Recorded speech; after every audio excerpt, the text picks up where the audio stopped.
Om Swastiastu. Pemirsa Bali TV seputar Bali kembali hadir dengan menyajikan sejumlah informasi. Di antaranya, Green Tourism menjadi solusi pengembangan industri pariwisata Bali ke depannya.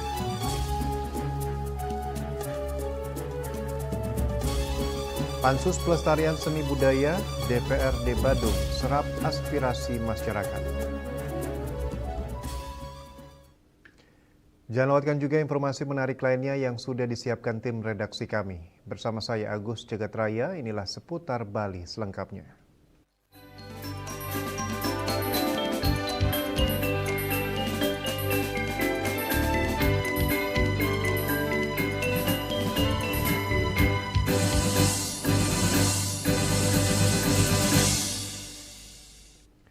Pemirsa, penerapan konsep pariwisata berkelanjutan atau Green Tourism dinilai akan menjadi bagian penting dalam perkembangan industri pariwisata Bali ke depannya. Industri pariwisata dituntut tidak hanya mengejar pertumbuhan ekonomi, tetapi juga memperhatikan aspek lingkungan dan keberlanjutan.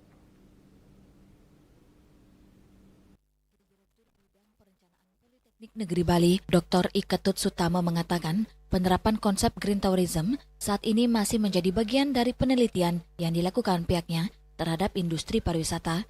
Ia memaparkan, salah satu upaya yang dapat mendukung penerapan pariwisata berkelanjutan adalah pengelolaan sampah melalui program Waste to Energy yang tengah dirancanakan pemerintah, daerah maupun pemerintah Indonesia. Ia menilai program tersebut dapat menjadi salah satu solusi dalam mendukung keberlanjutan lingkungan, mengingat sektor pariwisata tidak dapat dilepaskan dari konsep sustainability atau keberlanjutan. Saya sih tidak bisa berkomentar banyak karena penelitian kami sedang kami lakukan ke industri itu. Nah, tetapi saya melihat dengan adanya nanti rencana Pemda Bali maupun mungkin ya pemerintah Indonesia memberikan waste to energy itu, saya kira bakalan ini menjadi solusi yang terbaik. Karena kita tidak bisa lepas dari yang namanya sustainability atau green itu. Jadi semua nanti ke depan saya kira tamu-tamu bakal melihat destinasi mana sih yang sudah melakukan green. Nah, itu akan menjadi tantangan buat kita. Lebih lanjut, Ketut Sutama menyebut wisatawan ke depan diperkirakan akan semakin mempertimbangkan destinasi yang telah menerapkan prinsip-prinsip ramah lingkungan. Kondisi tersebut sekaligus menjadi tantangan bagi Bali sebagai destinasi pariwisata dunia. Bunga dan Mastike, Bali TV. Politeknik Negeri Bali atau PNB menggelar evaluasi implementasi Green Tourism bersama puluhan mitra industri melalui kegiatan bertajuk Harmoni Pariwisata Hijau mendorong akselerasi Zero Waste melalui inovasi energi dan karbon. Kegiatan tahunan tersebut berlangsung di Ruang Widyaguna PNB Kamis 20 Agustus 2026. Kegiatan melibatkan mitra dari 7 jurusan yang ada di Politeknik Negeri Bali, yakni pariwisata, administrasi bisnis, akuntansi, teknik sipil, teknik elektro, teknik mesin, dan teknologi informasi. Dalam kegiatan tersebut, PNB menghadirkan sejumlah narasumber dari berbagai sektor untuk membahas isu keberlanjutan, yaitu dari Control Union Indonesia membawakan materi mengenai Carbon Awareness and Basic Carbon Calculation, Dinas Kehutanan dan Lingkungan Hidup Provinsi Bali membahas waste to energy dan akselerasi zero waste. Sementara dari Raffles Bali memaparkan praktik pengelolaan sampah dan sumber daya di sektor perhotelan melalui tema From Crisis to Solution. Acara tersebut juga dirangkaikan dengan penyerahan penghargaan kepada mitra traktif PNB. Wakil Direktur Bidang Perencanaan Politeknik Negeri Bali, Dr. Iketut Sutama mengatakan, Green Tourism menjadi salah satu konsep utama yang diusung PNB, khususnya dalam mendukung pengembangan pariwisata berlanjutan di Bali. Ia menjelaskan, kegiatan tersebut melibatkan sekitar 40 mitra dari sektor industri, khususnya hospitality, dengan jumlah peserta mencapai sekitar 80 orang.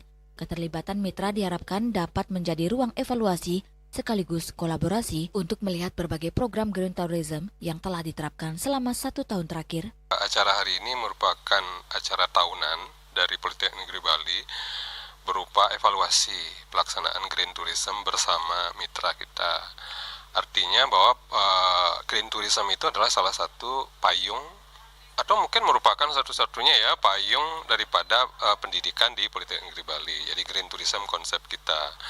Kenapa? Karena kan Politeknik seluruh Indonesia memiliki berbeda-beda penekanan. Jadi di Bali kita menekankan di bidang tourism, khususnya green tourism. Nah, hari ini kita mengundang sekitar 80-an mitra kita dari industri hospitality maupun dari yang lain, karena kami memiliki 7 jurusan kan. Jadi salah satunya pariwisata, kemudian administrasi bisnis, kemudian akuntansi, teknik sipil, teknik elektro, teknik mesin, sama teknologi informasi. Jadi semua itu mengundang. Jadi semua masing-masing jurusan itu mengundang mitra-mitra yang sudah diajak kerjasama. Nah, untuk bersama-sama kita membahas green tourism yang kita laksanakan, baik di Politeknik maupun yang di industri masing-masing. Apa sih yang sudah kita lakukan setahun ini? Karena ini adalah kegiatan setiap tahun. Kira-kira seperti itu. Narasumber dari Kontrol Union Indonesia, San Evan Clara Sinta, mengatakan sektor pendidikan dan pariwisata memiliki peran penting dalam pengembangan sustainable carbon yang tengah didorong pemerintah. Untuk topiknya saat ini adalah bagaimana kita bisa mendevelop sustainability carbon yang saat ini sedang digerakkan oleh pemerintah Republik Indonesia, sehingga dalam hal ini dari sektor pendidikan, kemudian sektor pariwisata bisa ikut andil karena di situ terdapat kandungan karbon yang bisa diklaim begitu. Sementara itu, narasumber dari Raffles Bali, Yunike Santoso, membagikan praktik baik terkait pengelolaan sampah dan manajemen sumber daya, termasuk pengelolaan air. Hari ini mengisi topik tentang pengolahan sampah, juga tentang resources management, contohnya seperti water management, seperti itu. Jadi bagaimana kami melakukan supaya lebih sustainable atau lebih berkelanjutan. Melalui kegiatan evaluasi tahunan ini, PNB mendorong terbangunnya kolaborasi yang lebih kuat antara dunia pendidikan dan industri untuk bersama-sama merumuskan langkah konkret menuju pariwisata Bali yang semakin maju, berkelanjutan, dan adaptif terhadap perkembangan teknologi. Bunga dan Mastike, Bali TV. Pembelajaran ilmu komunikasi tidak hanya cukup berlangsung di ruang kelas. Pemahaman mahasiswa terhadap dunia penyiaran juga perlu diperkuat melalui pengalaman langsung di lingkungan industri media.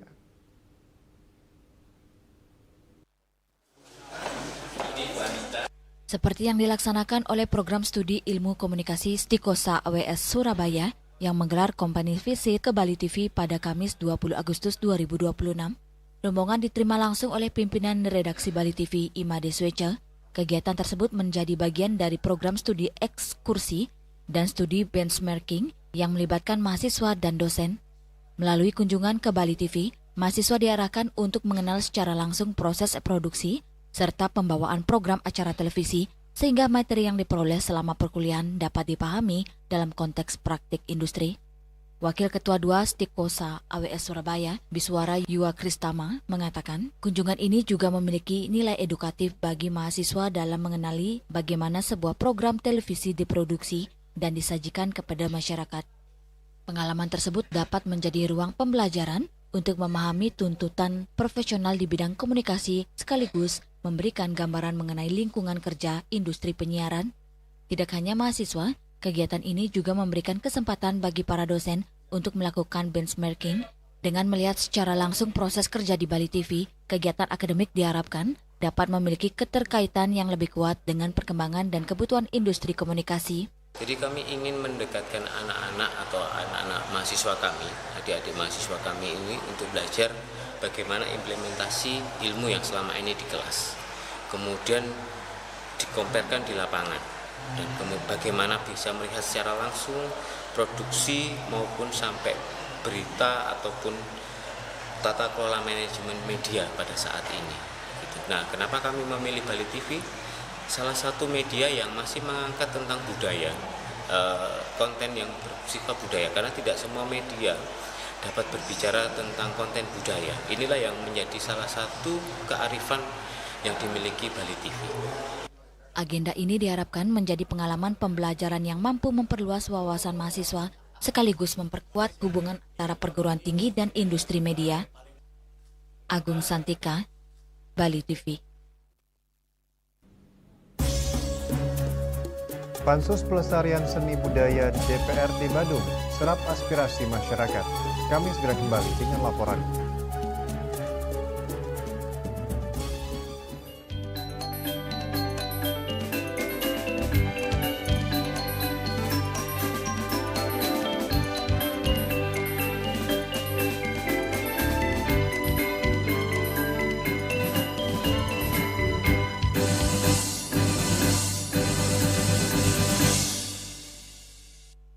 Kenal Veronica kok es luar tarik Melaka bikin beta nagih. Biji kopi asli dari es luar hitam baru, hitam pekat bikin beta gembira tempat melaju. Es luar white coffee nikmat enak bikin nagih kok. Mau luak white coffee kok satukan. Kopi luwak, kopi nikmat, nyaman diminum. Cat Color dengan daya sebar yang luas, cepat kering, dilengkapi 39 pilihan warna. Kualitas dijamin terbaik. Cat Color, harga ekonomis. 131 tahun kemajuan kota bukanlah tentang apa yang berubah, tetapi tentang apa yang tetap hidup dan terjaga. Manusia, alam, budaya. Di Jembrana, Taman Sari, Bhinneka Tunggal Ika menemukan maknanya. Berbeda dalam warna, tumbuh dalam kebersamaan. Selamat hari jadi ke-131 Kota Negara. Mari bergerak bersama tanpa kehilangan jati diri. Maju, harmoni, dan bermartabat. Dirgahayu ke-81 Republik Indonesia. Demi Jembrana, pasti bisa.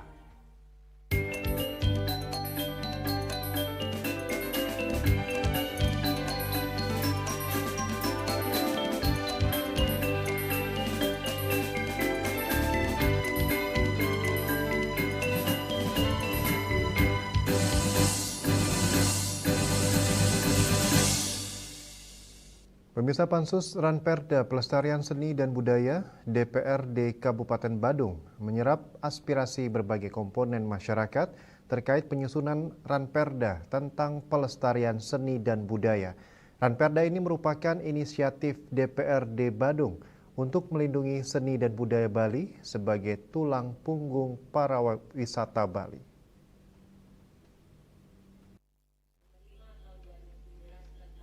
Penyerapan aspirasi ini berlangsung di gedung DPRD Kabupaten Badung pada Kamis 20 Agustus 2026 dan dipimpin langsung oleh Ketua Pansus Ranperda Perlindungan Seni dan Budaya Nyoman Grahawi Caksana didampingi oleh sejumlah anggota Pansus.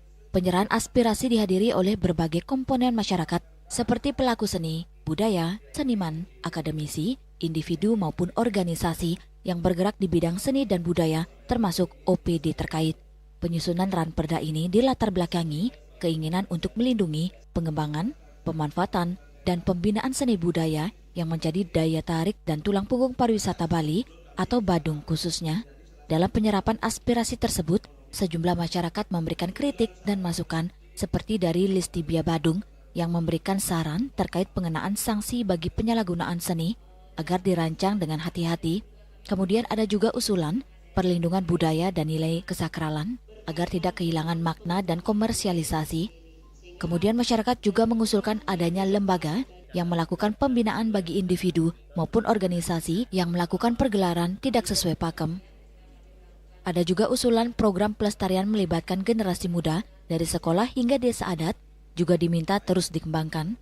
Selain itu ada usulan peningkatan kesejahteraan pelaku seni dan budaya yang ada di Badung. Selain itu untuk bahasa dan aksara Bali agar diperkuat pembinaannya untuk generasi muda Bali. Perlindungan hak kekayaan intelektual juga menjadi perhatian dari beberapa tokoh seniman. Beberapa pasal-pasal dari Ranperda ini juga tak lepas dari kritik dari masyarakat. Mereka meminta dilakukan perbaikan baik dari segi substansi maupun redaksional. Terkait semua usulan tersebut, Ketua Pansus Perlindungan Seni Budaya DPRD Kabupaten Badung, Nyoman Grahawi Caksana menyatakan apresiasinya terhadap semua masukan masyarakat. Saran dan masukan ini sangat positif dan akan digodok lebih lanjut untuk menyempurnakan Ranperda Perlindungan Seni Budaya ini. Kita mendatangkan banyak dari perwakilan dari sanggar, perwakilan dari pelaku pariwisata, desa wisata, seniman, dan lain sebagainya. Berarti yang menjadi atensi, Pak? Atensi tadi secara garis besar apa yang menjadi usulan, kendala-kendala selama ini, bagaimana pelaku-pelaku wisata, pelaku-pelaku seniman itu ketika pementasan yang ada di hotel itu dibayar di bawah harga, dan juga bagaimana ketika mereka mendapatkan undangan ke luar daerah mereka tidak mempunyai biaya. Dan disinilah Perda ini secara tegas pemerintah harus terlibat di sana. Bagaimana pemerintah sebagai pembina, sebagai memberikan pelayanan, perlindungan ketika ada kegiatan di sini. Disinilah dibentuklah majelis kebudayaan juga. Usai menyerap aspirasi dari seluruh komponen masyarakat, selanjutnya aspirasi tersebut akan digodok lebih lanjut dan ditargetkan akan ditetapkan menjadi perda kurang lebih 2 bulan ke depan. Riase, Bali TV.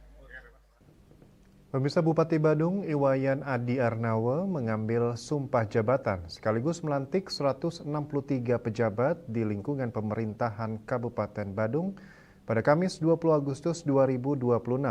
Pelantikan berlangsung di Ruang Kertagosana, Pusat Pemerintahan Kabupaten Badung pada Kamis pagi 20 Agustus 2026. Prosesi pengambilan sumpah jabatan dan pelantikan pejabat di lingkungan pemerintah Kabupaten Badung sebanyak 163 pejabat dilantik, terdiri dari 1 pejabat pimpinan tinggi pratama, 4 pejabat administrator, 1 pejabat pengawas, serta 157 pejabat fungsional. Bupati Badung Iwayan Adi Arnawa mengatakan, mutasi dan pelantikan pejabat merupakan bagian dari dinamika organisasi pemerintahan. Langkah ini dilakukan untuk memperkuat kelembagaan sekaligus meningkatkan kapasitas aparatur termasuk sebagai bagian dari pembinaan dan pengembangan karir pegawai. Semua itu kita lakukan adalah bagian daripada proses dinamika daripada organisasi, dan itu merupakan satu kebutuhan buat organisasi dalam meningkatkan tata kelola pemerintahnya, karena bagaimanapun juga mutasi ini adalah satu hal yang memang harus dilakukan. Di samping dalam rangka kebutuhan organisasi juga termasuk bagaimana untuk mempersiapkan jenjang karir daripada aparatur sipil negara. Adi Arnawa menyebut para pejabat yang dilantik telah memenuhi persyaratan administratif. Namun, menurutnya hal terpenting setelah pelantikan adalah membuktikan kepercayaan yang diberikan melalui kinerja dan tanggung jawab.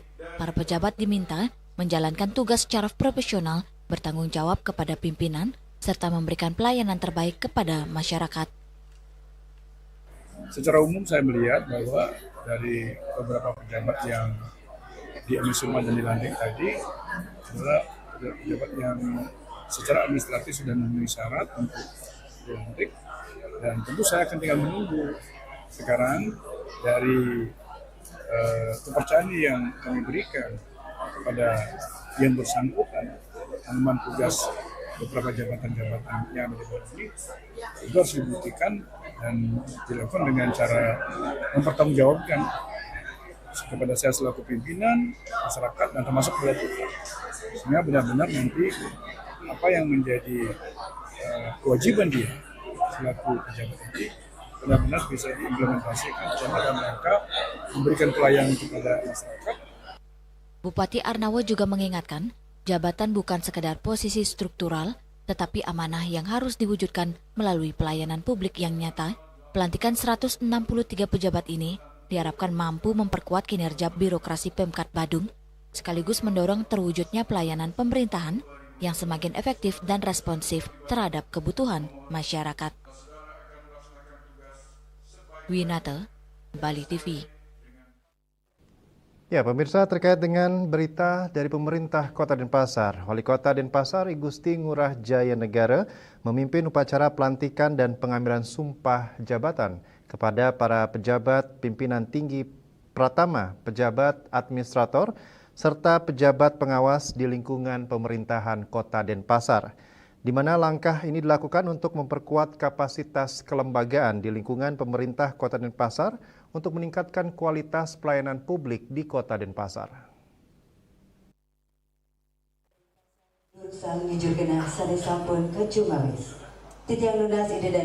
Upacara pelantikan dan pengambilan sumpah jabatan berlangsung khidmat di Gedung Graha Swakadharma, Lumintang, Denpasar. Acara dipimpin langsung oleh Wali Kota Denpasar, I Gusti Ngurah Jaya Negara, didampingi Wakil Wali Kota Denpasar, IKD Agus Arya Wibawa, serta Sekretaris Daerah Kota Denpasar, I Gusti Ngurah Edi Mulya, beserta para istri. Pelantikan ini melibatkan pejabat pada 3 jenjang jabatan struktural, yaitu pejabat pimpinan tinggi pertama atau eselon 2, pejabat administrator atau eselon 3, dan pejabat pengawas atau eselon 4 yang diangkat melalui mekanisme pengisian lowongan jabatan maupun perpindahan antar unit kerja, di antaranya 7 orang pejabat pimpinan tinggi pertama, 32 orang pejabat administrator, dan 37 orang pejabat pengawas. Wali Kota menegaskan, penekanan pada integritas ini sangat penting mengingat sejumlah instansi yang dipimpin pejabat yang baru dilantik mengelola anggaran dan pendapatan yang besar. Komitmen menuju wilayah bebas korupsi dan wilayah birokrasi bersih melayani terus didorong menyeluruh di lingkungan Pemkot Denpasar. Pelantikan ini merupakan langkah strategis Pemkot Denpasar dalam menyempurnakan struktur organisasi, memperkuat koordinasi antar perangkat daerah, dan memastikan penyelenggaraan pemerintahan berjalan lebih efektif dan efisien. Setiap pejabat yang dilantik telah melalui proses seleksi dan penilaian kompetensi sesuai ketentuan peraturan perundang-undangan. Dengan terlaksananya pelantikan ini, diharapkan tercipta sinergi yang lebih kuat antar jajaran pimpinan di lingkungan Pemkot Denpasar. Para pejabat yang baru dilantik diharapkan segera beradaptasi, memahami tugas pokok dan fungsi, serta langsung bekerja mewujudkan program-program prioritas pembangunan Kota Denpasar. Itu kan ada Bapenda, ada PU, PR, dan ada Perkim. Dan kebetulan PUP ada Perkim ini kan pengelola dana anggaran yang cukup besar. Sedangkan Bapenda yang penghasil. Nah, untuk itulah kita kan penekanannya pada integritas, yang mana itu ditetapkan setelah ini akan menandatangani fakta integritas dan juga akan menetapkan pencanangan zona integritas. Dia baik menuju BPK maupun BBM itu wajib. Kalau Bapendanya sudah, sekarang tinggal PU, Dinas Kesehatan, Dinas Pendidikan, dan PUTR. Kita akan pencanangan zona integritas menuju wilayah bebas korupsi karena di sana pengguna anggaran yang besar. Itu sih pada ini win daripada perancangan. Seluruh pejabat yang baru dilantik juga diharapkan dapat mengemban amanah dengan sebaik-baiknya, memberikan pelayanan terbaik bagi masyarakat Denpasar, serta menjaga nama baik institusi dan diri sendiri. Dari Denpasar, Ari Wiratmaja melaporkan. Kami akan segera kembali dengan informasi. Usung tema Uriping Rasa Buleleng Festival 2026 resmi dibuka.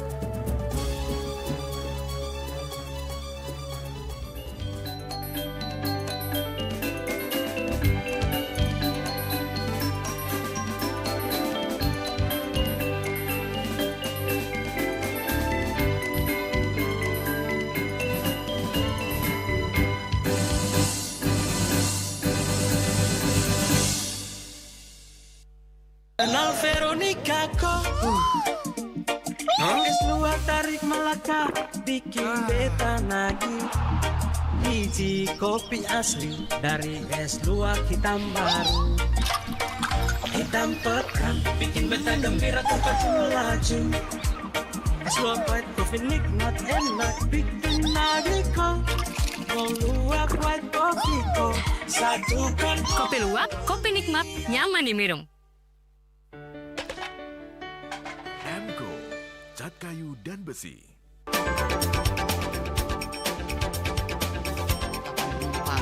Pihak bandara telah melayani sebanyak 192.284 penumpang baik domestik maupun internasional Suprapto mengatakan dari kunjungan wisatawan mencapai 3.000 pengunjung per hari tersebut. Ini mengacu pada perdagangan harga gabah yang juga semakin mahal saat ini. Kondisi itu pun membuatnya tidak maksimal memenuhi permintaan pasokan beras berkelangkaan dan loyalitas anggota Linmas. Hadir dalam kegiatan pelatihan dan pembekalan tersebut,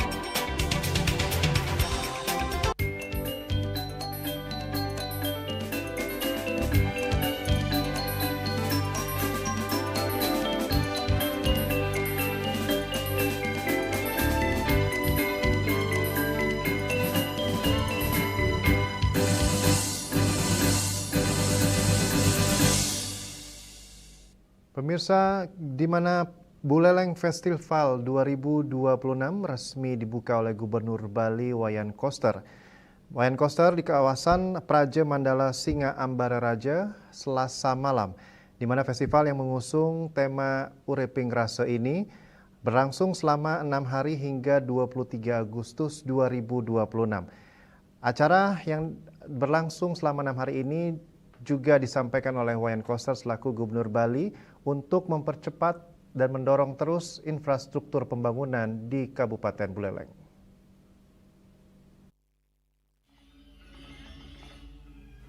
Festival resmi dibuka Gubernur Bali Wayan Koster bersama Bupati Buleleng Inyuman Sujidre. Pembukaan ditandai dengan penembakan meriam ke udara. Sementara sebelumnya, kemegahan pembukaan Buleleng Festival 2026 ditandai dengan penampilan kolaborasi 150 penari yang menarikan tari Wiranjaya, Palawakya, dan Trunajaya di 3 sisi kawasan Praja Mandala Singa Ambara Raja. Mengusung tema Uriping Rasa, Buleleng Festival 2026 menjadi ruang untuk menghidupkan kembali identitas dan kebudayaan Buleleng. Selain pertunjukan seni, festival juga menghadirkan UMKM, kriya, kuliner, ekonomi kreatif, hingga Buleleng Digital Expo. Dalam sambutannya, Gubernur Bali Wayan Koster mendorong agar karakter khas kesenian Buleleng terus dijaga dan dikembangkan. Regenerasi seniman muda juga dinilai penting untuk memastikan kesenian Buleleng tetap hidup dan berkembang. Usai pembukaan festival, Gubernur Koster juga menyampaikan dorongan agar pembangunan di Kabupaten Buleleng terus dipercepat. Sejumlah proyek strategis seperti Turya Pada Tower dan pembangunan shortcut ditargetkan dapat diselesaikan pada 2028. Bupati Buleleng Inyuman Sujidre menyatakan Pemkab Buleleng siap menindaklanjuti arahan tersebut, termasuk mendukung rencana pengembangan kawasan Buleleng Barat sebagai kawasan industri atau kawasan ekonomi khusus. Sementara melihat antusiasme masyarakat dalam Buleleng Festival ini, Bupati Sujidre sangat mengapresiasi dan berharap dapat dinikmati oleh seluruh warga Singaraja.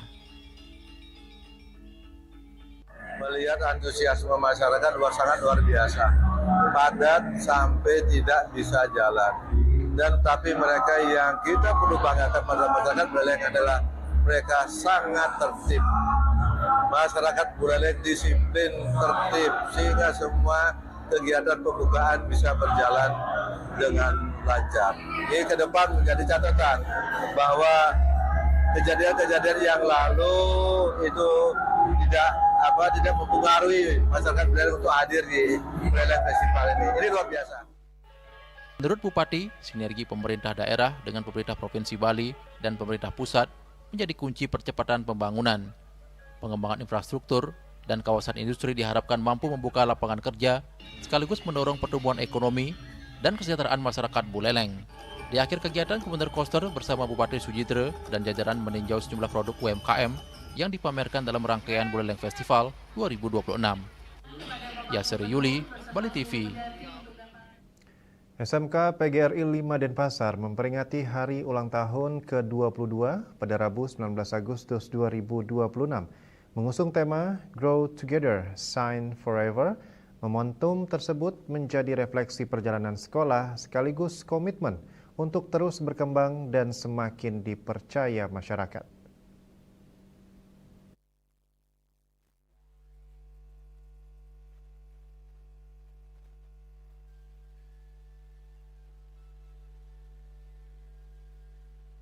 Puncak HUT ke-22 SMK PGRI 5 Denpasar dihadiri Kepala Dinas Pendidikan dan Olahraga yang diwakili oleh Kasih Sarpras Dinas Pendidikan Pemuda dan Olahraga Provinsi Bali, Ketua PGRI Kota Denpasar, Dr. Randos Iketut Suwaryo, serta jajaran pengurus PGRI Provinsi Bali.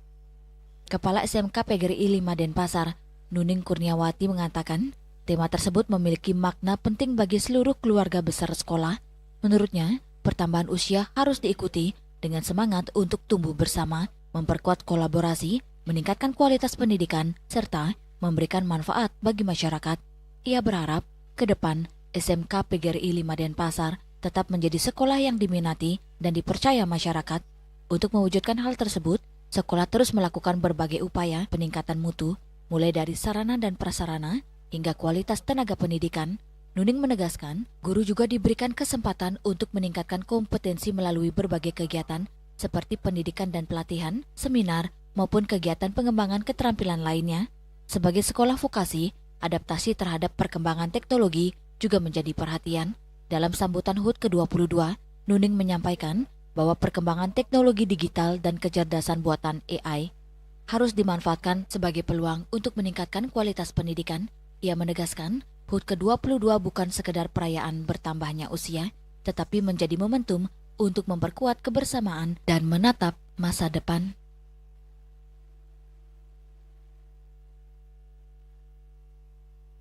Harapan saya di ulang tahun yang ke-22 tahun ini, saya berharap seperti tema ulang tahun kali ini, Grow Together, Shine Forever. Jadi saya menginginkan harapan saya ke depannya SMK PGRI 5 Denpasar tumbuh menjadi sekolah yang besar, yang bisa memberikan manfaat kepada masyarakat dan bisa masyarakat semakin percaya dengan SMK PGRI 5 Denpasar.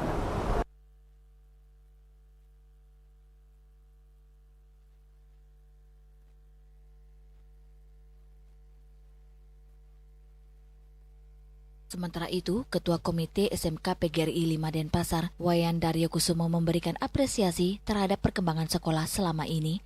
Menurutnya, manajemen sekolah bersama guru dan tenaga kependidikan telah memberikan kontribusi positif terhadap peningkatan kualitas pendidikan. Ia juga mendorong seluruh siswa untuk terus rajin belajar, meningkatkan prestasi, serta memanfaatkan pendidikan yang diperoleh sebagai bekal menghadapi persaingan di dunia kerja maupun pendidikan lanjutan. Humas Kagrima melaporkan.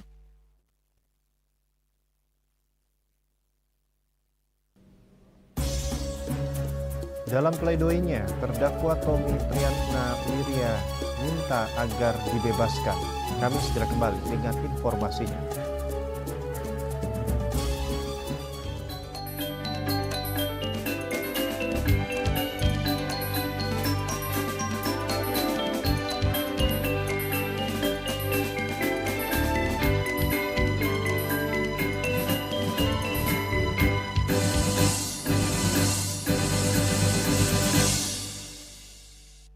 Kenal Veronica kok es luar tarik Melaka bikin beta nagih. Biji kopi asli dari es luar hitam baru, hitam pekat bikin beta gembira tempat melaju.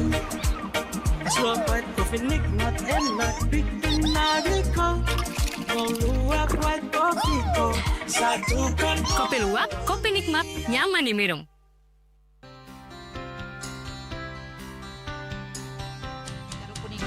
Yang disampun angkat ke alit menekulit petapang kalau kebos mepandes utawi mesangi masih drama antar ketua banyak Jakarta Selatan ada di Jakarta Selatan para pindah miwah tokoh-tokoh umat ini emansipasi miwah penyarengan kerama istri saha anggen mencangin purikau wenten taler 6 TPS tani kaayahin oleh kerama istri inggian ring TPS namanya.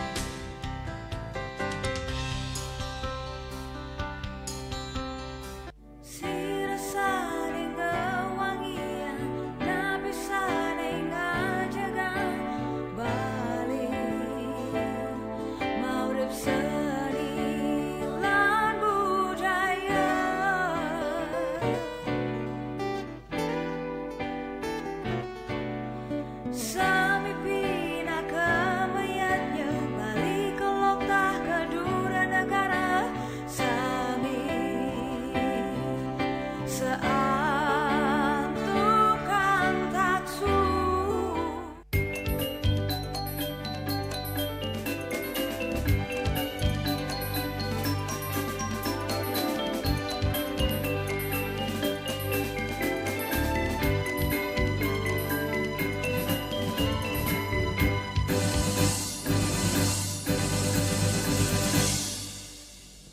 Pemirsa, Pengadilan Negeri Denpasar kembali menggelar sidang lanjutan Tommy Priyatna Wirya yang mengagendakan pembacaan nota pembelaan atau pledoi dari terdakwa.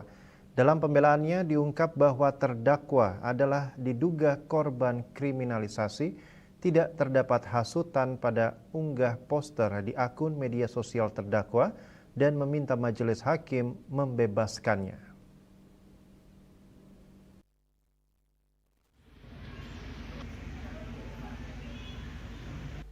Dalam sidang sebelumnya, terdakwa Tommy Priyatna Wirya dituntut 6 bulan penjara oleh JPU yang menilai terdakwa terbukti melanggar pasal 247 KUHP karena menyiarkan, mempertunjukkan, memperdengarkan, atau menyebarluaskan informasi yang berisi hasutan dengan maksud agar diketahui umum. Sementara pada sidang kali ini, dilakukan pembacaan nota pembelaan atau pledoi terhadap terdakwa yang dibacakan secara bergiliran oleh kuasa hukum terdakwa dari Koalisi Advokasi Bali untuk Demokrasi atau KABUT. Dalam pledoi setebal 520 halaman ini diberi judul Bali Tidak Diam, menyelamatkan suara kritis di tengah Bali yang terkikis.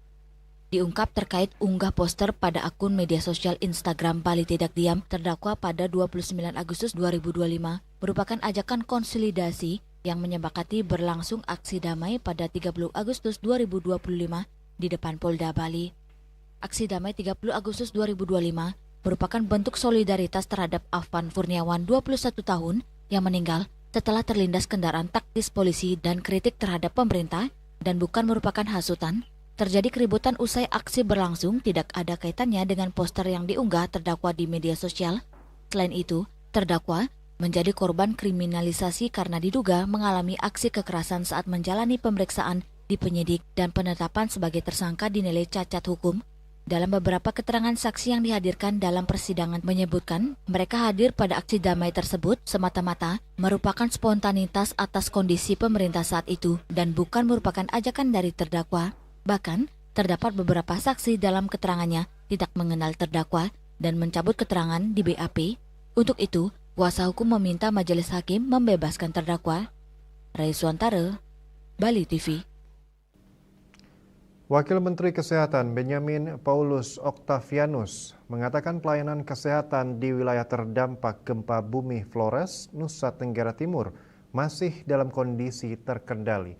Dari 21 rumah sakit yang terdampak, 16 diantaranya masih beroperasi maksimal.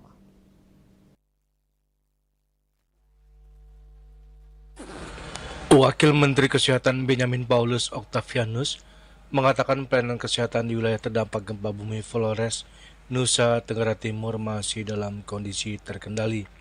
Dari 21 rumah sakit yang terdampak, 16 diantaranya masih beroperasi maksimal.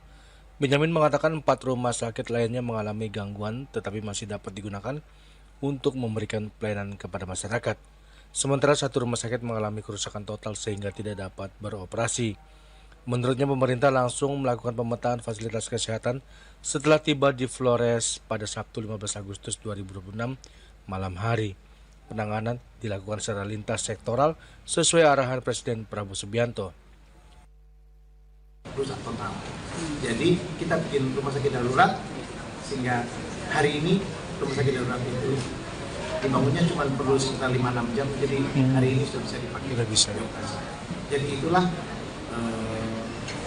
dari 21 rumah sakit, 16 beroperasi maksimal total, 4 yang terganggu tapi masih bisa dipakai, yang di Rutang rusak total sehingga kita datangkan kemarin siang landing di Labuan Bajo, langsung pakai truk menuju ke Ruteng. Tadi pagi saya lihat mulai dipasang, sekarang udah selesai. Dari puskesmas 190, 122 bisa beroperasi maksimal, 49 rusak sebagian tapi masih berjalan, 19 puskesmas rusak parah sehingga tidak bisa dilakukan. Itu maka dipasang tenda-tenda darurat sekitar puskesmas.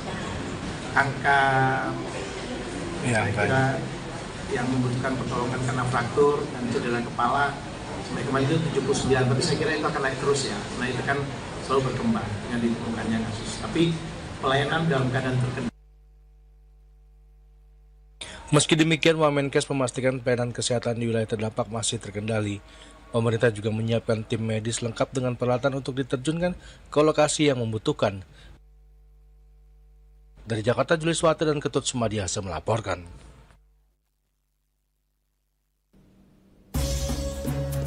Pemirsa, jangan beranjak dahulu, kami segera kembali dengan laporan Bangli kejar imbal jasa lingkungan, potensi 500 hingga 600 miliar rupiah dari air bawah tanah.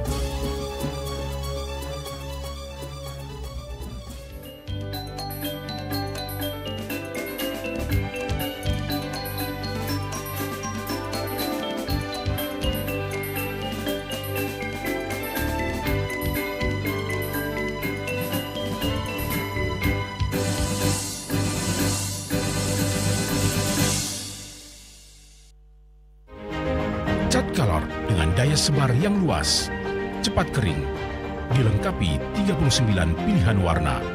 Kualitas dijamin terbaik. Cat Color harga ekonomis.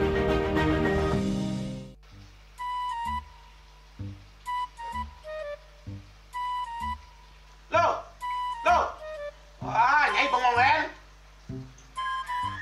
Oh, ake ngerti be. Amun seorang perempuan, seorang istri melamun, isi dompetnya pasti KTP, oke? Nih, awake hanya belajar lebih tenang menikmati hidup dengan proses tanpa harus protes. Loh, hidup itu adalah sebuah perjalanan, bukan perbandingan. Maka jangan pernah kamu bandingkan prosesmu dengan orang lain, karena kita berdiri di bumi yang sama dengan takdir yang berbeda. Oh, ini bertakdir awake nganten gak beli, saya proses tapi stres. Wah, mula aku Nyai. Betul ya Nyai.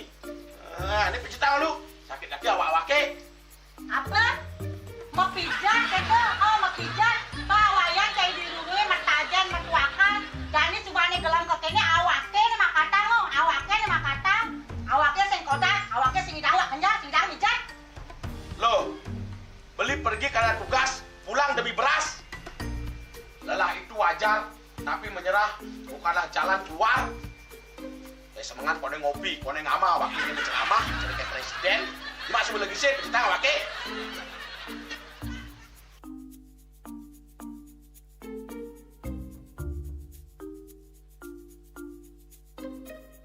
Kene be, kene ini awake makatang, awake bermedati ngencanang dongkang ini.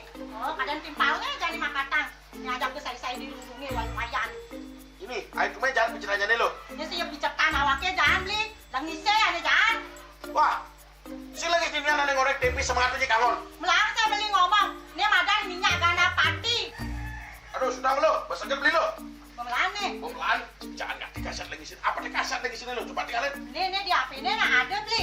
Nak liu kasihatnya nih beli bati nak nganggon minyak gana pati ada nih beli meringankan apa ada nih kaki terkilir, keseleur, hematik, pegelinu, pilak, kesemutan, bancang sakit, pokoknya menggenap kasihatnya nih. Nih, mana gitu? Ini kan saya nakon apa anaknya, awaknya saya ketakonan. Jadi awaknya bersehat. Jadi awaknya bisa nyai di kamar ini. Aku asingnya. Asingnya nyai, awaknya bersegar di kakak lain nyai. Beli. Baik.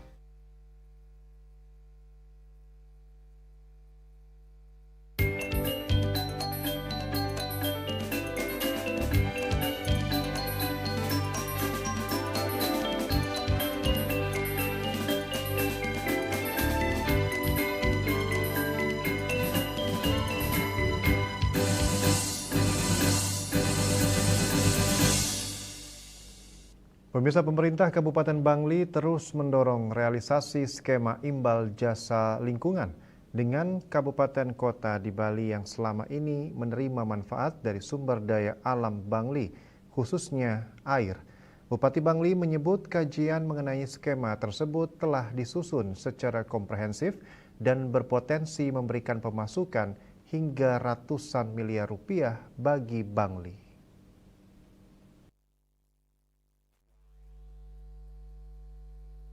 Bupati Bangli Sang Nyoman Sedana Arte mengatakan, secara regulasi skema pembayaran imbal jasa lingkungan memiliki dasar hukum dalam aturan lingkungan hidup beserta turunannya. Bupati menilai penerapan skema tersebut penting bukan hanya untuk memperjuangkan hak Bangli sebagai daerah penghasil air, tetapi juga untuk mengurangi kesenjangan fiskal antar wilayah di Bali. Bupati menegaskan konsep tersebut akan lebih mudah diwujudkan apabila Bali memiliki One Island One Management, satu kesatuan perencanaan eksekusi sekaligus pendanaan pembangunan. Berdasarkan kajian yang dilakukan Pemkab Bangli, potensi pembayaran imbal jasa lingkungan dari pemanfaatan air bawah tanah diperkirakan mencapai 500 miliar hingga 600 miliar rupiah. Potensi tersebut bahkan masih dapat bertambah apabila memperhitungkan pemanfaatan air permukaan. Salah satu contohnya adalah Bendungan Belok Sidan. Bendungan tersebut memiliki debit air sekitar 1,75 meter kubik per detik yang menjadi salah satu bahan baku air untuk kebutuhan PDAM. Secara undang-undang kita berdasarkan Undang-Undang Lingkungan Hidup, turunannya adalah Peraturan Menteri Lingkungan Hidup, dan di dalamnya memang ada pembayaran imbal jasa lingkungan. Jadi kalau kajian yang kita buat sudah sangat komprehensif dan mudah-mudahan segera ini bisa diimplementasikan. Karena saya melihat Bali ini di samping semua masalah yang ada, prinsip masalah utama juga adalah kesenjangan fiskal antar wilayah. Sementara kita di Bali ini adalah satu kesatuan entitas, dan visinya Pak Gubernur sebenarnya sudah sangat cocok sekali, One Island, One Management, One Komando. Ini akan terwujud pada saat Bali ini benar-benar menjadi satu kesatuan rencana, satu kesatuan eksekusi, dan satu kesatuan pendanaan. Kajian yang kita buat itu adalah menyangkut air bawah tanah. Itu kurang lebih angkanya di kisaran 500 sampai 600 miliar Kabupaten Bangli berhak mendapatkan pembayaran imbal jasa. Belum kalau kita ngomongin air permukaan. Contohnya misalnya satu Bendungan Belok Sidan. Itu kan air permukaan yang kasat mata yang terukur. Ukurannya adalah 1,75 meter kubik per detik. Nah, jadi ini tentu adalah bahan baku untuk airnya PDAM. Nah, bahan baku ini kan juga ada nilai ekonomisnya. Sama seperti PDAM kita, nilai ekonomis bahan bakunya adalah Rp3.000 per kubik. Jadi kalau gitu kita kalikan Rp3.000 per tahun, itu hampir di 165 miliar hanya dari Bendungan Belok Sidan saja. Bupati Sedana Arte juga mengidentifikasi sejumlah daerah yang berpotensi terlibat dalam skema kerjasama tersebut, diantaranya Badung, Gianyar, Klungkung, Karangasem, dan Buleleng. Jika skema tersebut realisasi, dana yang diperoleh Bangli akan dikembalikan untuk kepentingan konservasi lingkungan. Menurut Bupati, langkah tersebut menjadi penting karena Bangli selama ini berperan sebagai salah satu daerah penyangga sumber daya air bagi Bali dengan keberadaan Danau Batur yang memiliki peran penting dalam sistem suplai air di Pulau Dewata. Yana, Bali TV. Jajaran Laboratorium Medis Biomedika Denpasar sejak Kamis 20 Agustus 2026 hingga Jumat ini memberikan pelayanan cek kesehatan gratis medical check-up kepada warga Bali. Agenda yang diberi nama Berbagi Sejuta Rasa tersebut juga diisi dengan edukasi soal pentingnya medical check-up bagi anak muda dan golongan dewasa di Bali. Apalagi saat ini banyak anak muda Bali mengalami sakit serius yang muncul tiba-tiba tanpa ada gejalanya.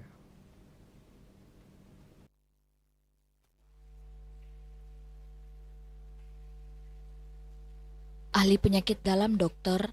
Arya Wiradharma mengungkapkan dalam hidup serba modern ini, MCU secara rutin penting dilakukan anak muda Bali dan para lansia karena sejumlah penyakit muncul tanpa gejala. Hal ini disebabkan kelebihan kolesterol, asam urat, dan tensi tinggi.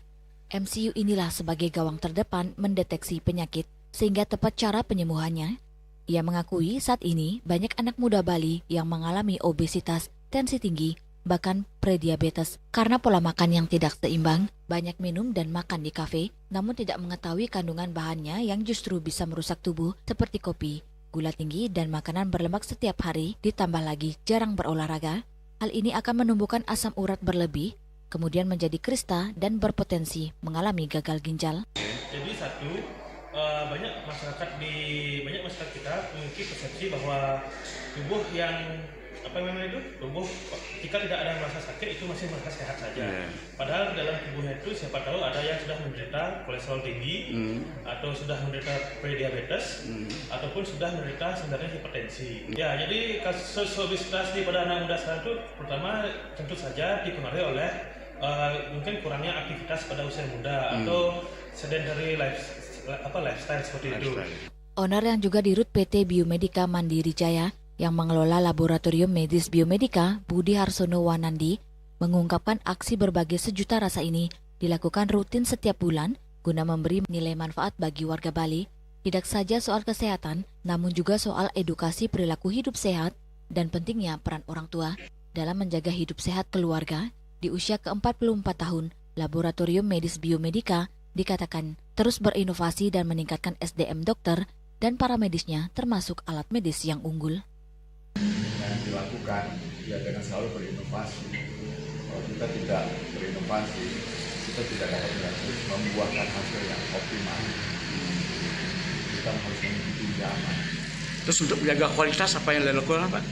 Mendidik karyawan. Nomor satu. Karyawan itu harus. Bukan sarana prasarananya yang berkualitas ya? Bukan alat-alat medisnya juga bagus. Itu nomor 2. Tapi nomor 1 manusianya kita harus bentuk yang penuh tanggung jawab. Salah seorang pasien, Nariti dari Pura Kawan Kesiman mengakui memilih Biomedika karena dikenal memiliki alat yang lengkap dan canggih buatan Eropa. Selain itu pelayanannya cepat dan sangat ramah. Kesiman, kenapa Ibu mengikuti layanan ini di Bio? Karena kemudahan aksesnya sih kebetulan kan di kota juga, terus ada pilihan pengerjaannya juga lengkap, dan hasilnya cepat. Ya, gimana soal pelayanan Bu di Biomedika? Pelayanannya ramah, terus untuk komunikasi untuk tanya-tanya pelayanan atau jadwal untuk ceknya juga dijawabnya cepat, jadi lebih mudah untuk atur jadwalnya. Sementara itu, Corporate Sekretari PT Biomedika Mandiri Jaya, Elizabeth Arianti Suryandari mengatakan, setiap bulan pihaknya mengundang pimpinan perusahaan dan warga desa untuk memberikan layanan MCU secara gratis serta menggalang kerjasama agar perusahaan berjalan baik dengan karyawan yang sehat. Menghadapi persaingan di dunia medika, ia mengatakan pihaknya sudah memiliki sistem laboratorium terintegritas guna menekan human error, alat canggih buatan Eropa dan biaya yang terjangkau, sebab satu sampel darah manual berhubungan dengan nyawa. Swece, Bali TV. Presiden kelima Republik Indonesia Megawati Soekarno Putri meminta anggaran untuk program jaminan kesehatan melalui Badan Penyelenggara Jaminan Sosial BPJS Kesehatan ditambah. Menurut beliau, keberadaan jaminan kesehatan diperlukan agar masyarakat, terutama mereka yang kesulitan secara ekonomi, tetap dapat mengakses layanan kesehatan. Megawati juga mengingatkan pemerintah untuk tidak mengutak-atik program yang diinisiasinya pada masa pemerintahannya.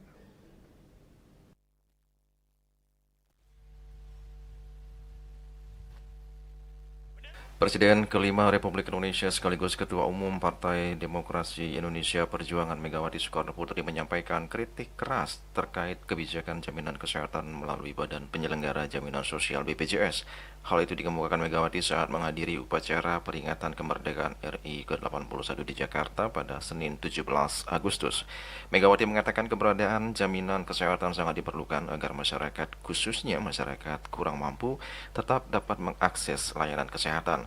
Untuk itu Megawati meminta pemerintah agar tidak mengganggu program tersebut dan memastikan keberlanjutan program BPJS. Bila perlu anggarannya dinaikkan. Dalam kesempatan tersebut Megawati menceritakan latar belakang pembentukan program BPJS di masa pemerintahannya didasari empati mendalam saat menyaksikan langsung masyarakat miskin yang kesulitan mengakses layanan kesehatan di rumah sakit karena masalah keuangan. Pondasi ini menjadi landasan utama bagi Megawati untuk menegaskan bahwa kewajiban utama pemerintah adalah memberikan pelayanan dasar di bidang kesehatan dan pendidikan bagi masyarakat. Saya loh yang bikin BPJS. Tapi sekarang mulai dikutik-kutik. Sepertinya apa? Kenapa? Padahal saya bikin itu bagi rakyat banyak. Rakyat jelata. Yang kalau sakit itu tidak mudah mencari uang. Nah sekarang itu tolong dengarkan ya. Kementerian Kesehatan dan lain sebagainya, keuangan, tolonglah BPJS itu tetap ada dan ditambahlah uangnya bagi rakyat banyak. Saya nggak nyari nama, itu memang saya yang buat karena hati nurani saya. Apa? Sedih melihat rakyat itu menjual ini, menjual itu. Saya pernah melihat seorang ibu nangis di rumah sakit. Saya lihat, ada apa Bu, kok anaknya sakit? Bapaknya belum kembali. Loh kenapa?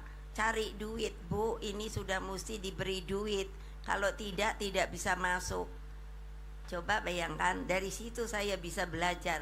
Harus ada yang namanya pemerintah itu juga memberikan bakti kepada rakyatnya bagi kesehatan dan pendidikan. Itu seharusnya kerja dari pemerintah Republik Indonesia. Selain menyinggung soal kesehatan, Megawati juga menyampaikan kekhawatirannya terkait tingginya angka pengangguran, termasuk di kalangan berpendidikan tinggi. Megawati merasa terganggu dengan pemberitaan tentang fenomena banyaknya orang pintar yang belum mendapat pekerjaan. Menurut Megawati, penyediaan layanan kesehatan dan lapangan kerja merupakan bagian dari upaya meningkatkan kesejahteraan masyarakat. Ia juga mengaitkan hal tersebut dengan cita-cita pembangunan Indonesia yang harus menempatkan kebutuhan dasar masyarakat sebagai prioritas. Megawati juga membandingkan dengan negara-negara maju seperti Eropa dan beberapa negara di Asia yang menempatkan pendidikan dan kesehatan sebagai persyaratan penguasaan sains dan teknologi. Juli Suwarte dan Ketut Madias melaporkan. Dan kini kami sampaikan informasi perakiraan cuaca untuk kabupaten kota di Bali.